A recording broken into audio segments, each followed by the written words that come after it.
ওরা 5 জন গোধূলিতে এসে বসে প্রবীণ বৃক্ষের নিচে ক্লান্তি মুছে নিতে।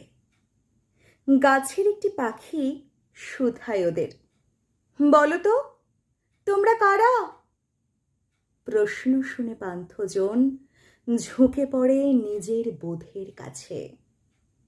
বলে একজন, হিন্দুত্বের প্রতি আজন্ম আমার টান। দ্বিতীয় জনের কণ্ঠ বাঁশির মতন বাজে, আমি বৌদ্ধ, হীনযান। তৃতীয় জন বলে, আমি এক নিষ্ঠাবান বিনীত খ্রিস্টান। চতুর্থ পথিক করে উচ্চারণ,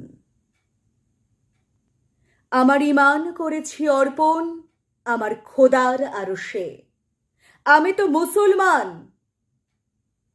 পঞ্চম পথিক খুব কৌতূহল বসে, কুড়িয়ে পতঙ্গ এক বলে স্মিত স্বরে, আমি এক